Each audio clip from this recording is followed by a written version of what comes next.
So now let me go over and tell you about our presenter. And as I start this, I'm going to do the first poll that Lynn asked me to do in terms of finding out more about who our base is. So the question is, how do you teach? And as you're answering that, let me tell you about Lynn. Lynn Fairchild Hawks holds a BA in English and an MA in Education from Stanford University. She has taught English in public and independent schools, has been an instructor in the Duke University Talent Identification Program, e-Studies program, and has served as a gifted resource teacher and curriculum consultant. As Duke University's TIP coordinator of independent learning, she supervises and edits curriculum in development. She is the author of The Writer's Journey, Volume 1. She co-authored The Writer's Journey, Volume 2, and has authored 4th and 5th grade talent search online opportunity called Story Writing, Spin Me a Yarn. Lynn is a co-author of a variety of content, The Compassionate Classroom, Teaching Romeo and Juliet, and her lessons are featured in Differentiation in Practice, a resource guide for differentiating curriculum, grades 9 through 12. She's also the author of Teaching Julius Caesar, a differentiator approach, and uses SoftChalk to provide teachers who buy the books with additional handouts and materials in her website. And just note this, I want to go to her private website. It's www.lynnhawks.com. And she also writes fiction and maintains a writer's blog called A Writer's Journey, and I'm sure she will tell you more about that when she gets going. But poll number 1 that Lynn wanted to know, and I'm going to share it with you. Interesting results, face-to-face, fully online, hybrid. You know, there's a variety of people on here who have done all kinds of teaching. Really interesting. Okay, one last poll, and we are done with the polling, and then I'm turning it over to Lynn. And this is about, and she will talk more about storytelling, problem-based learning, and the use of case studies as she moves through it. So if you're not sure exactly what those terms refer to, Lynn will define them as they go. If you're familiar with the terms, then you will know how to answer them. So Lynn, while to finish the polling, I'm going to move the presenter over to you so you can share your screen and let everybody see what you're doing. Thank you, Steve. Welcome to everyone. I'm really glad to be here and interested to see what you all are already doing. And let's see here. I may want to minimize this here so you can all see it. They can't see your screen yet because the poll's up. So what I'm going to do is I'm going to close the poll since most people have responded and share the poll and tell you that, you know, while 3/4 of people have responded, a bunch of them are using various tools. Maybe that's great. Quite excellent. And that's including wonderful. the problem-based learning option, which we discussed. I'm not sure how many people would be aware of what that even is, because I wasn't at the time. So I'm going to hide the poll, and now you're going to have to take over the screen. Okay. Just say, do you show my screen? Because right now I'm not seeing your screen. Show my screen. Just hit it. There you go. Is it working for us? It Great. is. Well, wonderful. Thanks, everyone, for being here. And we're going to talk about telling stories and to teach well. Glad to hear that a lot of people are already doing this. And I found SoftChalk an incredibly helpful tool for what we do here at Duke TIP. So I just want to give you a very quick overview of what we are. Duke University Talent Identification Program. We identify academically talented youth and provide them with educational opportunities, and have been doing this since 1980 and served millions, getting on millions of students here. And this may be interesting to you if you work in K through 12 or have kids ages 8 through 15. We have 2 talent searches to identify students using SAT and ACT tests. And we provide a variety of residential, international programs. And then the two I've highlighted in red are where we're using SoftChalk, our online distance learning program with instructors. I used to work in this program and taught students online after about 15 years of teaching face-to-face. And now I exclusively work with online self-paced courses. So SoftChalk is used to completely teach the student. We do not provide any dupe-tip instructors for our independent learning units and courses. And therefore, the software really needs to be very interactive. We used to do workbooks. And as you know, print is wonderful, but it doesn't really talk to the students in the same way that images and audio can talk, and all the other wonderful features that SoftChalk software lets us have. Another quick note about our independent learning program, just the grade levels we serve, 4th through 12th grade gifted students. We provide rigorous and enriching curriculum that accelerates their learning, and students find their own local mentor. But mostly the kids are pretty self-sufficient. Again, the software needs to talk to them. SoftChalk is our choice for software. We exclusively use it now to do all our lessons, and we've been really happy with it. So I'm always excited to do these innovator webinars because it really has been so helpful to us. So if you're already using storytelling, problem-based learning, and case studies, you've probably asked these questions. How can I make large bodies of content memorable for my students? How do I teach critical thinking? And in particular, how do I get these 21st century kids, adults, to solve problems and do it effectively? I was mentioning to Steve as we were doing our dress rehearsal that a problem like the BP oil spill doesn't have one right answer. And therefore, the old 20th century method of teaching and you memorize an answer to a question just doesn't work for problems like that. In fact, most real-world problems don't have one right answer. So we're teaching critical thinking. And finally, we want to keep our kids engaged and our older students as well. It doesn't matter what age you are. Stories help teach. I wanted just to mention two resources that have been very influential for me, rather different thinkers. There's a lot more people, and you probably all are aware and may even want to share when you have time to comment in the text box there. But Daniel Pink's book you may be aware of, A Whole New Mind, Why Right-Brainers Will Rule the Future. It's a great book, and it's a quick read. It'll make you think twice about why not add more stories to my curriculum. And then you may have heard of the work of William Stepien and Dr. Sheila Gallagher and their work in problem-based learning. So a lot of the things you're seeing here are coming from works that they've published or different materials. So you may want to, if you haven't already seen these works, you might want to look at them. I just want to share a couple ideas from Daniel Pink before I show you how we've used storytelling in our SoftChalk courses. He talks about how stories are how we remember, and that in particular, we tend to have a stereotype that stories are somehow just for amusement and just icing on the cake, but actually our rational capacities depend on stories. It's our chief means of looking into the future, predicting, planning, which is a really interesting way to think about stories. They're not just fluff. And then finally, in an age which an 8-year-old boy in Zaire can get on the internet and find out any details he wants about the biography of Winston Churchill, whereas before he might have had to travel miles to a library for this information. Right now, we've got all kinds of facts widely available, instantly accessible.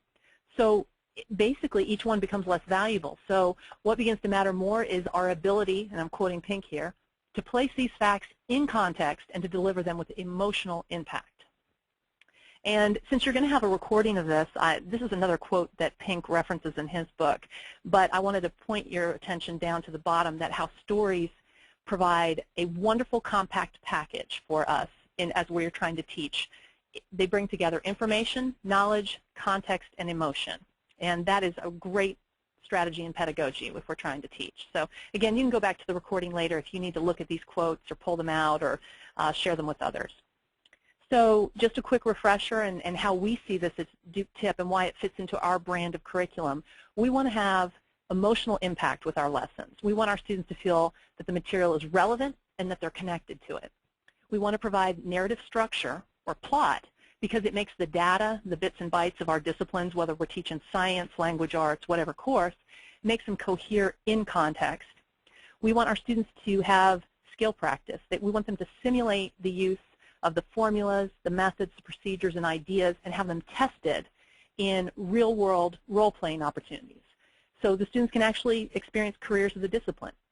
So no matter what we're doing, we don't want our curriculum to be isolated from real-world practice. So that's why we're using stories. And these are the two courses we'll look at. We're going to look at Cryptology and Mathematics, Secret Codes and Number Secrets, and Science, Epidemiology, which is our working title. I'm going to show you a finished course, which is the first one. The second one is in process. So it's going to look a little rougher, but it'll give me a chance to talk about our development process too and how SoftChalk fits in. A quick shout out to the wonderful people who helped make these courses. And again, you can come back to learn a little bit more about Robert Mead. He's the author of our Cryptology and Mathematics course. And then I want to give a shout out to Scott Byington, who is the developer of our current course in development, the science course, which has an epidemiology piece. It's also going to have a genetics piece, and all that's in development now. But I can show you at least the first part that we're working on. Now, just on a technical note, and I'm going to be showing this as we look at the different courses, how we create characters. Obviously, we can insert images through SoftChalk. We can insert audio. And we're also beginning to use avatars. So I'm going to show you the very rough use of avatars that we've tried. And I'll say a little bit more, but this was inspired actually by my attendance of another SoftChalk webinar. And Steve, can you remind them of the title of that if they want to go search for that? Because that has a really nice background on using avatars. Oh, good gracious. One about 3 months ago done by Florida State College at Jacksonville. It was something about creating content for a diverse audience. Actually, they make their content available. Actually, they're selling the content they create to colleges throughout the country. So if you check our, as a matter of fact, I'll probably be able to show you where that information is at the end of it. So, that'd be great. It's on our website as an archive. And that was a great presentation that I think that what inspired us to start trying avatars. So we've been using them just the last month or so, actually. SoftChalk helps us create settings by placing images in and using slideshows. There's a slideshow activity, no doubt you're already aware of, a timeline activity that's already a feature in the software. But we also take PowerPoint, we animate it using a software called Camtasia, we add audio, so that's another like level up of slideshows that we use. Another way we create narrative structure or plot is using the bookmarking and navigation options that SoftChalk offers, and I'll show you that. And finally, you can never underestimate the power of hyperlinking. We love linking in our sidebars and all over the main page to various websites and handouts where the students are going to do their very rigorous curricular activities. So we're going to visit some courses, and I'm going to show you how we use characters to challenge students with a problem and set a context in which they have to solve something. The students are learning the expectations of their role in cryptology as a special agent, a code maker and code breaker. And finally, this is where I think the stereotype of stories comes in, is that we're providing interest and humor, and that in and of itself is a worthy goal, but it certainly makes it enjoyable for the K through 12 market. And I would say that anybody, doesn't matter what age you are, you want to be engaged. So we don't want to make things more boring just because we're older at any level that we're learning. I show you the course description, and again, you can come back and look at this a little bit later, but this is how we advertise this course when we offer it to our students. We tell them about the characters they're going to meet in the little blurb on the product page. And in red, I have highlighted all the math they're going to be learning. This math is not typically taught in elementary or middle school or high school. This is one of those enrichment units that leads to perhaps a career in cryptography or cryptology later on, where you have to take a lot of the material like commutative, associative properties, primes, factors, divisibility rules, but you're applying it in a real-world context. Kids will learn things that are brand new, never taught that I know of in most math programs in schools, keyword method, digital roots, etc. So that's the background. And actually what I'll do now is I'm going to step out of this, and I'm going to show you our course. And you can see we've put this on our website, and kids who purchase this course and take it get a login, password and username, and it looks like just kind of an ebook when they open it up. But once they open it up, we start adding the features of storytelling using SoftChalk. So I'm going to turn up my speakers here so you can see how we set a mood through some embedded audio. And so as we come to the first page,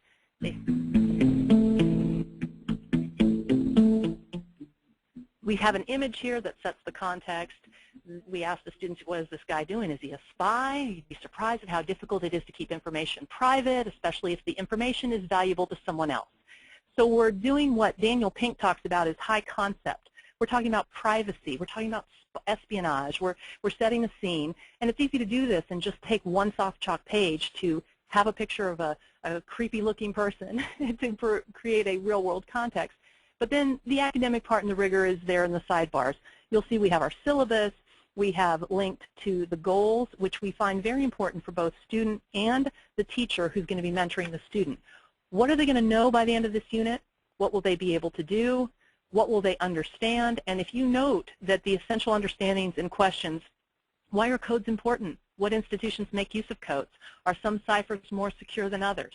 These gifted 4th through 6th graders are doing some high-level thinking. They're able to do it, and we want to make sure that they have the opportunity to think on a high level. And this would be applicable to any age group that you tell them where they're headed, where they're going to go. And so then I'll take a look at page 3, and you may do this already in your curriculum, but we have a sort of a nod to the real world about all the careers in cryptology that are available. We use text poppers to just make sure, obviously these are younger students, that they understand what these words mean. But you'll notice here the student is already playing a role, Agent Smith, and we encourage the kids to come up with a more creative alias than that at some point in the curriculum. And so anyway, we just give them a little bit of context here to make it more real world and important. And then we do the very simple integration of audio. This is a historical story that we frame about Blaise de Vigenère and how he in the Renaissance was a diplomat and cryptologist. And so I could just click on this audio here and get a quick link so you can understand a little bit more and the kids can hear it and make it stick. Let's step back into 1585 and Renaissance Rome, where a diplomat and cryptologist named Blaise de Vigenère. So, I mean, it's a small thing, but at your own computer, if you already have done this, you could have your voice there recorded and embedded. For especially the auditory learners, whatever age, this is very helpful to them. You get a $15 microphone, a free download of Audacity software, which allows you to save and edit the sound and then save it as an MP3, which, by the way, is the best way to save it. You might already know this because it's a little bit more compressed than a WAV file. And anyway, after this, I'm going to show you, we linked here to a Renaissance slideshow. They've heard a little audio, they learn about who Blaise de Vigenère is, and then they get to get a little setting of Renaissance Rome. We can't assume that our kids know about the Renaissance or what the Vatican looked like or Renaissance Rome. So, you know, we take our time, and you can see from as it's loading here that it's created by Camtasia Studio 5. So we have some people here at Duke Tip who are good at learning new software, and Camtasia has been very helpful because you can take a PowerPoint and integrate audio. And this is a very simple slideshow with just a little beautiful music in the background that we asked permission to use.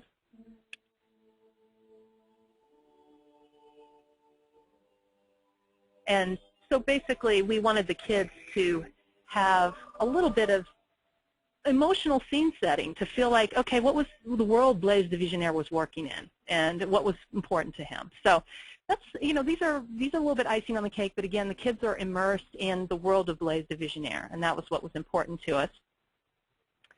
And then, of course, we keep going with the story about Bombarelli and Blaise de Vigenère. What I liked so much about the text poppers here is that if you are doing cryptology, you can use it actually for breaking the code and telling this to the kids. So we used it in that way. And then I just want to show you that we stop after setting the historical setting and do a quick quiz popper.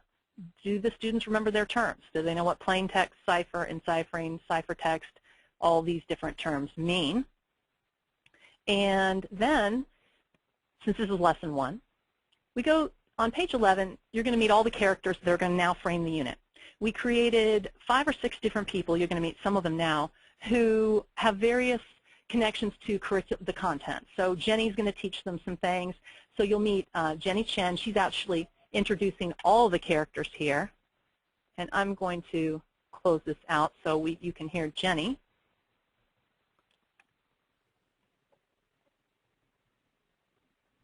Hi, Agent Smith. My name is Jenny Chen. That's me in the first picture. I'm going to introduce you to the agents who will be teaching you about secret codes. We have one voiceover specialist. We get local actors, and we just ask them to play a lot of different roles. But, you know, if you have a yen for acting and you want to do this yourself, that's simple enough. So anyway, let me show you Lesson 2 and 9. I'm going to show you 2 more so you can get a sense of a couple other things we do with SoftChalk. I'm going to take you to pages 22 and 23. And again, here's some math is being taught on distribution and that sort of thing. So I want to show you that this is constantly integrated in between the storytelling. And then on page 23, another way that we use a slideshow, and again, we frame content in a context with a personality. This is Special Agent Ted Tompkins, and he's going to make sure that the students have a little bit of relevance and personal, emotional connection to him, because he's going to help them solve a case soon. Property help with 18 times 23. I'm Agent Ted Tompkins, and I'll show you how it does. This exercise, 18 times 23, can be thought of as a sum times another sum. You get the idea. We've created a personality. So one of the things our curriculum developers do is they had to create personalities for all their characters. And so, you know, we had the southern guy of Ted Tompkins. You're going to meet in a minute Rita Sanchez, who's from the Bronx. And, you know, so all of American regions of different places are represented. And it was really fun for the curriculum developers to set all these different characters up. And then I'm going to take you finally to Lesson 9, where the case gets even hotter and more important. Now, remember, this is for younger students, so we don't immediately immerse them in a scenario from Lesson 1. Part of the reason is we would have to stop too many times and teach too many skills. But if you have older students and you've already done a couple lessons on some of the basic skills, formulas, and procedures, it probably would be easier for them to be immersed immediately. We wait till later, and I'm going to show you how in a unit for older students, I'm about to show you that we're going to immerse them a little bit sooner. So on Lesson 9, we'll just look at this for a second, and you're going to see a little bit of information here about the boss. We have an email that comes in, and he basically has told the whole group that you, Agent Smith, have been promoted to the rank of apprentice agent, and it's because they basically earned their stripes in the last lessons to learn enough skills, do well on the quizzes, so now they can actually be helping on a case.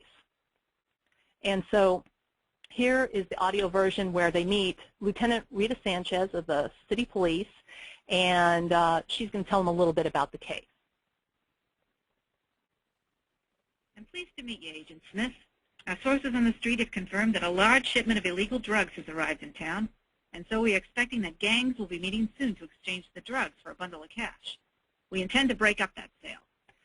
So obviously here you see one thing we've done is we've used tables and simple image insertion. We get our images from iStockPhoto.com. Those are usually $3 to $5, the size we buy. We have to buy royalty-free images because we end up selling our courses to students in our talent search, and we can't just use, you know, generally available images because that would be probably a violation of fair use and copyright. But if you're doing this within a one-time fair use situation on Blackboard for one course or in front of your students in a face-to-face setting, I'm sure you can find images anywhere and get a lot more variety. Maybe that's even available to us.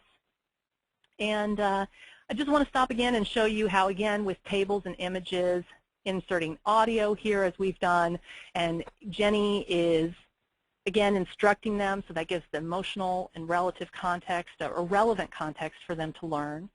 And then I'll take you to page 18 where things get a little bit more intense soon because there's a break in the case.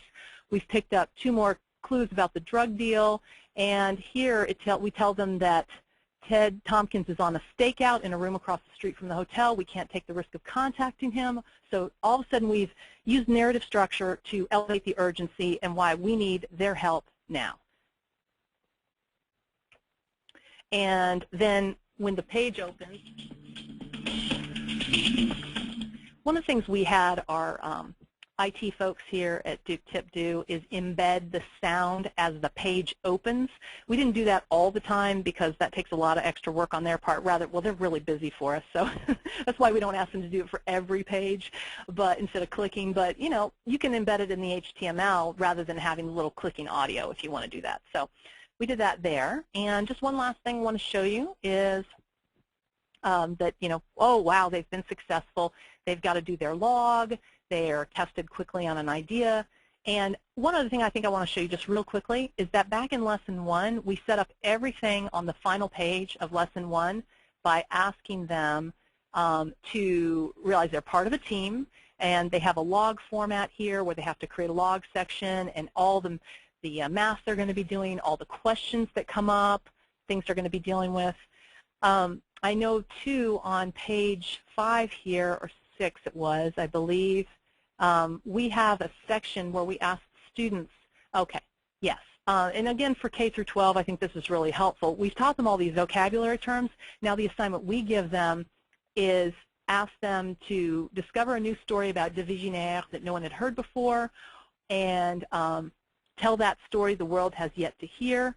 And we have our students who test the course for us in our field testing setting, and these kids, Giselle and Samantha, have actually made up some stories. So that's helped them remember these terms like plain text and cipher even better.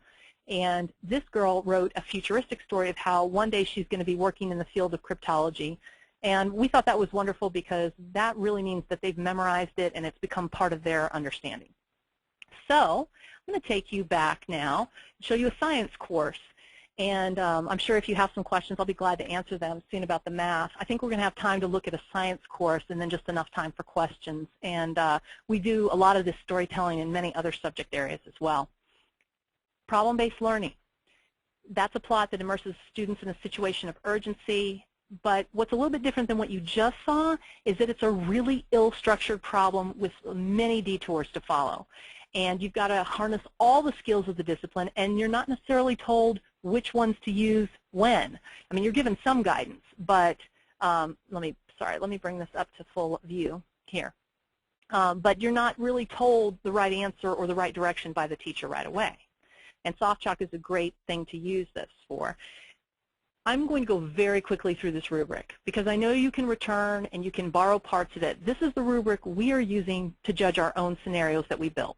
We set up, here are all the criteria, here's how we know we have an engaging and relevant scenario. So I'll leave this up just enough time that when you come back you can take some notes. We make sure that the content and knowledge that not only is it reinforcing existing knowledge, but, sorry about that, but it's also, they're seeking out new information and synthesizing it in the context of the scenario, and they're developing conceptual understandings, essential understandings. They're not just learning a vocabulary term and plugging it into a fill-in-the-blank area. Skills. Note the third one. Lessons are coaching learners to discern which information is most useful. The next one, they're developing questioning skills and learning to design multiple solutions.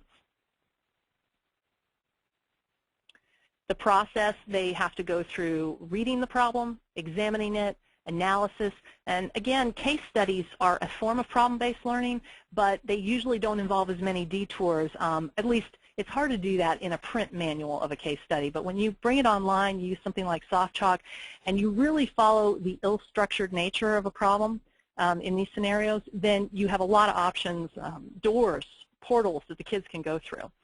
You see also that they're researching, they're forming a plan of action, and working out defendable solutions.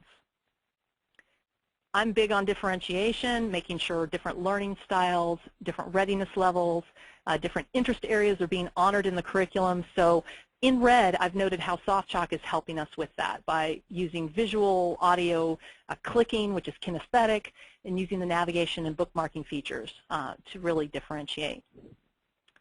And here's the science course, just a quick overview. We're going to be teaching core scientific skills and core themes of science and developing analytic and creative thought processes.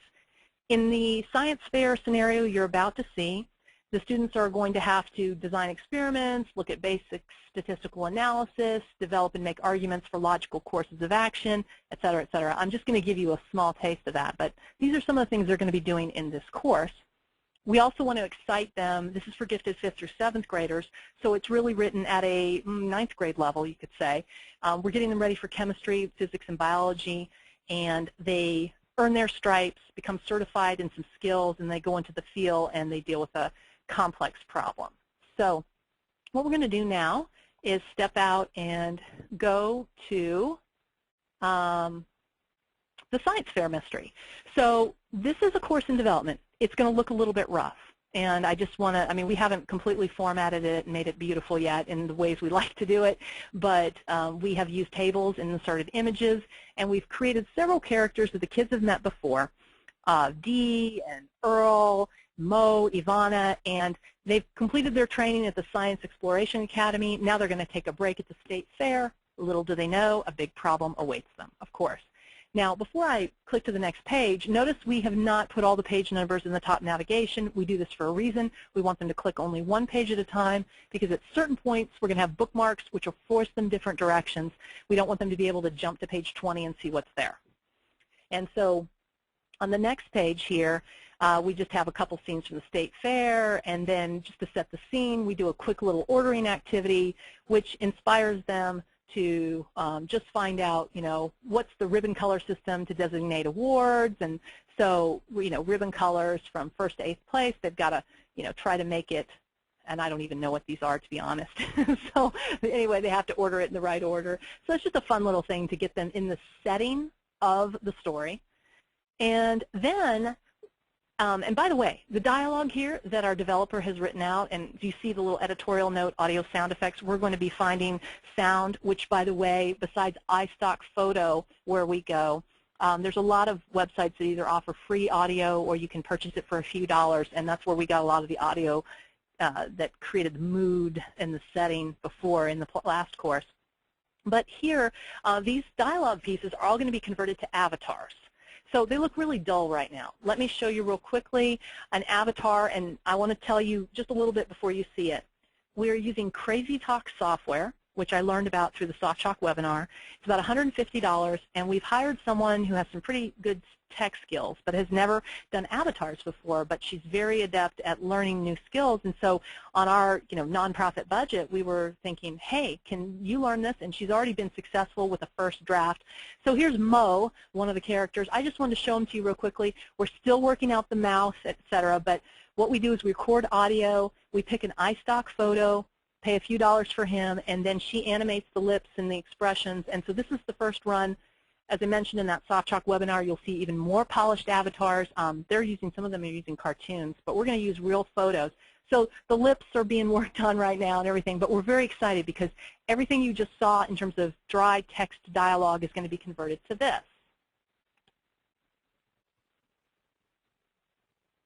Hi, I'm Mo, Mo Mentum. I love science and I love to ask questions, but sometimes I get impatient for the answers. So she's playing around with it and finding a lot of fun stuff with it, and I think we're going to make it a really interesting set of avatars, because what you're going to see are 4 avatars grouped together in a group. They don't do anything more than the head shoulders view. So you're not going to see arms waving around or hands. The software doesn't do that at this point. But just to have these characters talking to them throughout is going to be really a nice upgraded feature for us in the next go-round of our lesson releases. By the way, I'm working in Blackboard here. We post our SoftChalk lessons here, and this is how my content developers, my editors, my copy editors, and I, the coordinator, all interact. We use different highlighting tools to talk to one another. We're going to get petting zoo footage for the State Fair. We're going to go to iStock Photo there, buy it, and show, you know, the kids, ooh, these people are at the petting zoo. Maybe what if they catch a disease? And so, again, setting the context there. And just to make the urgency suddenly crop up, there's going to be a worried man with a State Fair director name tag who approaches the avatars, and he all of a sudden says, we just got a call from the local health department. Apparently 15 people have become ill. The health department doesn't know what caused everyone to become ill, is currently investigating. Now note we've just shown them the petting zoos and everything, so, and the poultry barns, so the kids are going to be tempted to go down that route. We set that up with a particular reason. Now, he's brought up, Mr. Nash, the director of the fair, brings up the issue of economics and the number of people attending the fair, and so we paused for a math challenge and asked them, and I've highlighted in red here, the economic impact issues and the fact that money could be lost. So that adds a whole economic dilemma, even an ethical dilemma to this. So again, the ill-structured problem. This isn't simply disease epidemiology. We've got a whole other level going on in the background, which takes a lot of planning, obviously, to make this work. But we're having a lot of fun doing it. So, and SoftChalk is helping us with that by integrating the images. Here are some things that we've pulled from various problem-based learning manuals about what students should be doing at this stage. They should list the things they already know. They should figure out what they don't know. What questions do they have? What biases do they have? Why is it important to know your biases? So here is the skeleton, if you will, of the problem-based learning pedagogy that we stop and make the kids write a log and plan that. So just an FYI on how we do the pedagogy there. And then we ask them to make a choice. Door number one, are you going to propose a possible cause to the illness without fully investigating the situation? Or will you propose to Mr. Nash that an answer is not available yet and that you and your team will need to investigate further? So, of course, we hope they'll go here, but if they don't, they're going to be pressed into a media press conference a lot sooner than they're ready to talk to the press. So this is an FYI on where that's going to. So they are given, and this is where the statistical analysis and data comes in, they're given all the names of the people who became sick. Now, of course, tables in SoftChalk look a lot better than this. We've actually just grabbed this out of Excel and dumped it in here for now because this is a rough draft, but we'll make this table look real pretty. We'll probably color code it. We're going to have audio integrated. We're going to have avatars here so you can see where this is all going, and it's starting to hopefully look really good in the future when we release this course for kids next spring.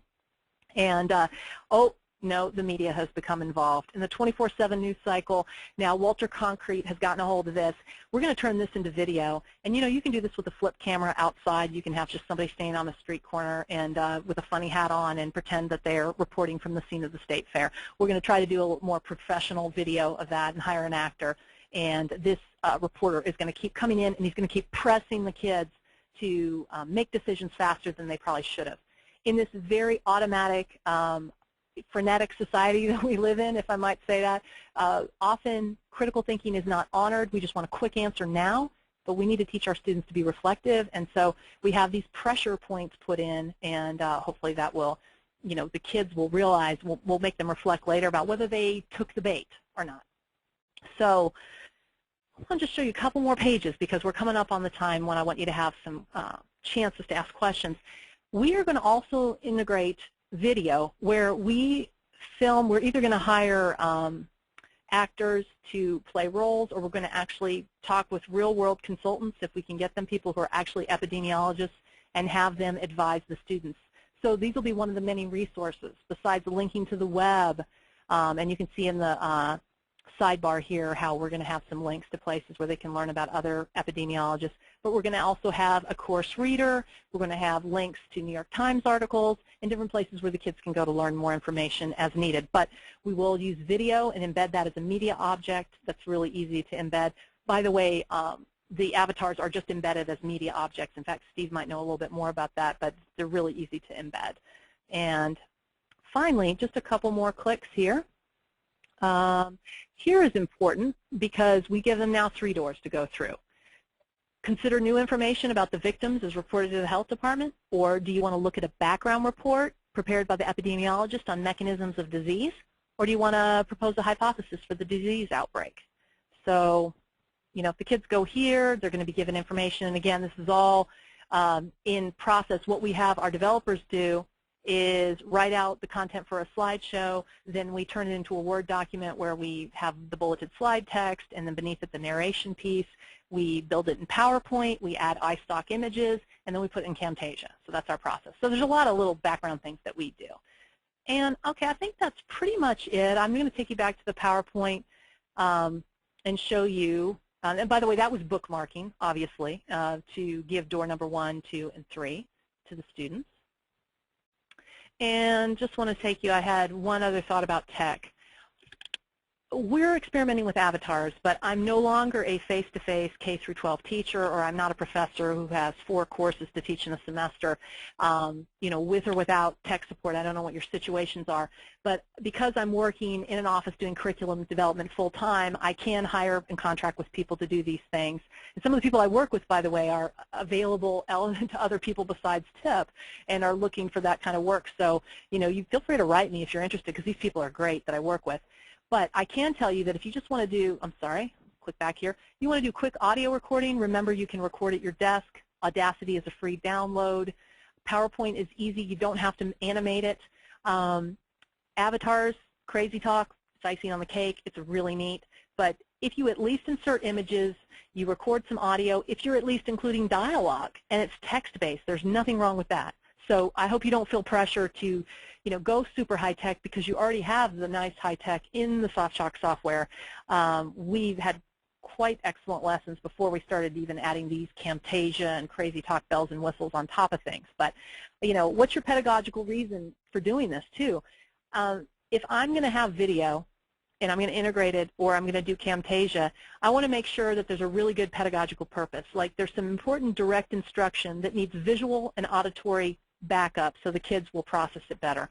If I'm going to go do video, it's either going to really help the story along and really set a mood and a tone of urgency, because I have to spend money and time on this. So I don't want to be doing video every page. And we, you know, the easiest thing is just to integrate images every page and audio for the most important bits of the story. That's what I would start with. And then, you know, you can go up from there however you want. Well, I am going to leave it at this. This is my contact information, and you can definitely write me with more questions. And Steve, I'm going to bring it back to you so that you can moderate the question-asking session. Okay, well, thank you. Excellent job. You're getting a lot of positive feedback as we go. Where to begin? Where to begin? I'll ask you one of the last questions. Do you have a recommendation for page length? How much content should you put on a page? How long should the page be? What does that depend upon? Great question. Because most of our kids are reading this on a monitor, and we hope someday to, you know, maybe go to e-reader software and other options as technology continues to advance, but 250 to 500 words is ideal. I'm not saying we do that all the time. We have such rich content. I don't expect my developers to deal with it, and anybody who's in the classroom, a practicing teacher, is so busy. I know you don't have a lot of time, but if you can remember, because, you know, the page break insertion function is so easy in SoftChalk. Just scan through, you know, after you've developed everything, I would go back every 500 words and break. The only thing that might throw off is if you have sidebars, you know, you wanted for a certain page, you may have to go back and make sure you've moved the sidebars to the right page or you've copied them. I do a lot of redundancy with my sidebars to make sure that they appear on multiple pages, because people don't tend to read the sidebars as much. I put as much important content as I can in the main page, but ideally 500 words at a time. And with at least one image is really nice. Okay, a lot of questions coming in about what the work you've done and how long you take to process the course and how many people are involved in the process. You know, questions about how long it takes to get all this done, and somebody asked what's the learning curve for SoftChalk to do what you've done. And I think the larger question is the learning curve for SoftChalk is part of it, but there's a learning curve for the other tools you use that integrate inside SoftChalk content. I would say the learning curve for SoftChalk was probably, you know, a few weeks when I started using it, and just knowing all the different, for example, quiz popper functions and all the activities. I haven't even used all of them. There's so many options. So that didn't take me super long. It takes a little bit of time to make sure my developers and editors all feel comfortable with it, but that's just making sure we're all on the same page, that they're using the parts that I want them to use. I'm sorry, what was the other part of the question, Steve, after like the learning curve, or before the learning curve? Yeah, the learning curve is a larger question about course development. Right. We take anywhere from 9 months to 12 months because I have a lot of part-time people. I think if everybody was full-time, we'd probably knock these out a lot faster. But also to give you an idea, our courses are anywhere from 200 to 400 web pages long. They represent anywhere from a semester to a year-long worth of material.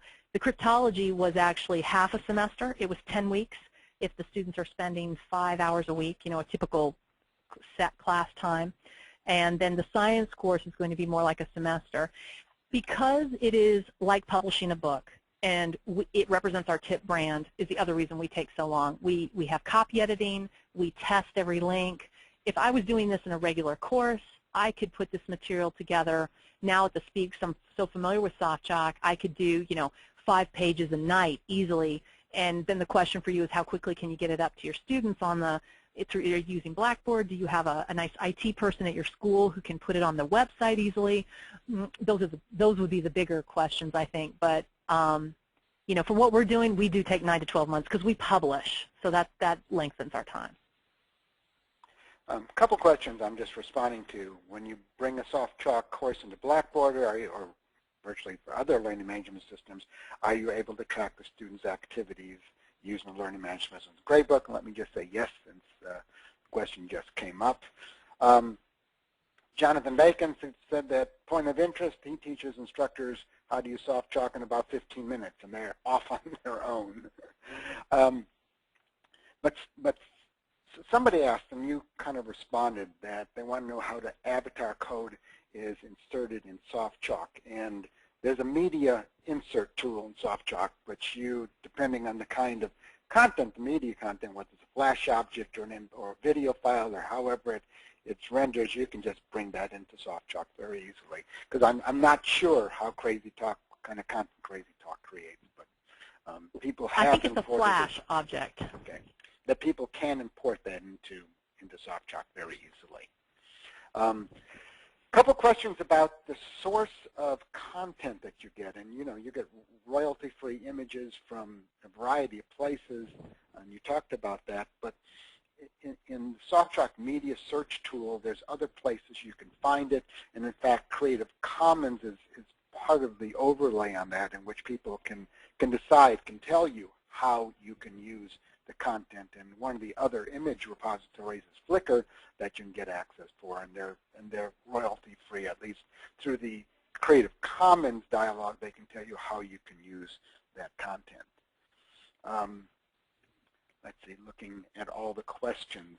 A couple of people want to know how much of what you presented today they can go out and get, and that includes the lessons you have demonstrated and the slideshow that you use.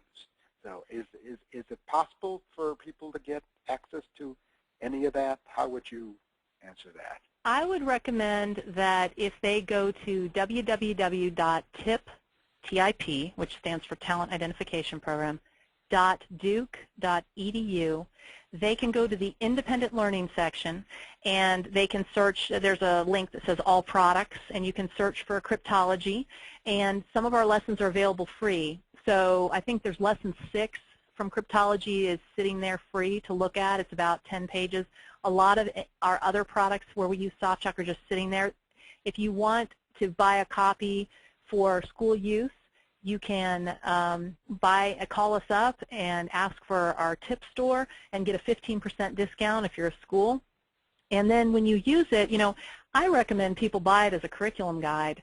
Some people buy it for their entire group of 30 students, and then the kids sit there and all do cryptology. But some teachers will buy it as a curriculum guide and show little bits of it up on their overhead projection, and then just print out the handouts and use the handouts in face-to-face. So I've seen people use the materials all kinds of ways, but we do have free sample lessons at our website. Okay, great. That doesn't give them access to everything, but it gives them a sense for what you are doing. Let's see. Right, because this is Duke Tip for proprietary materials, and but it's meant for gifted kids, and some people use it. I mean, I kind of believe most kids are gifted anyway. They're used in lots of classrooms, no matter what the designation. So, yeah, I would treat it as a curriculum guide, and we've got the samples available for you. Right. There's an excellent suggestion. You talked about hiring actors for part of the voiceovers, etc. There's a suggestion that maybe you should go to the university drama department to use student actors. Great idea. Save money and put them something on their resume. Absolutely. I think that's fantastic. And we actually have a number of undergrads and grads that assist us in some of the publication processes, like copyrights, permissions, and finding images and things like that. We tend to use professional actors because I like to support the arts, and a lot of our artists need money now. Yeah. But I think that's great. And you know what, undergrads too, I think it's fantastic because the more you can integrate with your local university or in your own institution, and we're actually looking at that now, so that's a great idea. Yeah, one of the things that, a very long question from Annalise Berger, and I've asked her if she'd be willing to sort of ask it of you, but I think bottom line, if I can read it, is that she's concerned that having instant access to information can sometimes erode problem-solving skills because the answers are found so easily. So I'm just wondering how how you think about that, how you position that so that they have to go through the process. Right. Well, I think if you recall the page where we ask them what they know, what they don't know, what questions they have, what biases they have, they can't find those answers anywhere on the internet, and that's what you have to keep doing because there are some things like that have one discrete factual answer, what I would call closed questions. Those, they can go to Wikipedia very quickly. They can help produce the content for you, and you can send them out to do that in a very quick way. But the bigger ethical questions and the questions of the discipline, like how are you going to determine what is causing 15 people to be sick at the state fair, and you've got the state fair director telling you this is a really, really big problem and you need to solve it right away, and he's pressuring you. Now, you've got to make a lot of decisions there that aren't available on the internet. So it's the way you write the problem, and you make it ill-structured with lots of detours. So, our developer is going to spend a lot of time doing door A, door B, door C, kind of Price is Right type things where they have to walk through multiple places which lead to other branching parts of the scenario. And at each place, you're asking them to use different skills. Analyze data, make an argument, create a presentation. So again, they can find the facts on the internet, but they can't solve the problem on the internet, I guess I would say. Exactly. And the more open-ended the question, that you'll get a sense for what they know. Somebody's asking if you recommend a site for finding music backgrounds that you find so useful. I realized as I was preparing this presentation that we had a staff member who had found us that music before who's departed, but I'm going to write them after this presentation and find out what that site is because we're going to be using it soon, and I need to remember what it is because we're about to go into that same mode of music acquisition. So I'm sorry I don't have it right now, but if you email me, I can get that for you. So I think you saw my email on the last page, and I'll be glad to respond probably in 24 hours with that. Okay, and you put your email out there, and I will have your email up online again at the very last piece. So we'll do that. As a matter of fact, we are at 3 o'clock, so I think I'm going to have to put an end to the fun that we're having here, and I'm going to take back the presentation and just wind this up. So let me change presenters to me. This will only take a minute, I promise you. But there are other ways that you can find out more about SoftChalk. And one of them is the weekly webinars. I told you that this is not a discussion about SoftChalk. We talked more about it than I expected to, but you can go through our weekly webinars and you'll find them online. There's Innovators and Online Learning Series, happens monthly, so you'll be able to do that. What I'm going to do is I'm going to go to our website and sort of show you around. So this is our SoftChalk website. You can see I've shut down the interface, and this is something that's really cool in Mozilla Firefox. You can just shut everything down and make it look like a presentation. And I'll open the tab so you see how it really looks. The demos, the Innovator series, if you want to sign up for the upcoming Innovator series, you can go there. If you want to go to the archives, we have them here as well. And if I can sort of find the one that Lynn had referred to, serious interactive content with avatars for a national audience, you can view the archive of that. In addition, and I think this is really cool, we are doing vignettes, 5-minute versions of these entire webinars, just to give you a sense for what they're about, so you can decide to go in and commit to the 45 minutes of the presentation itself. And just FYI, I edit out all of my pre-comments so that you get right to the introduction of Lynn when you actually view the archives. You have to sit through that discussion over and over again.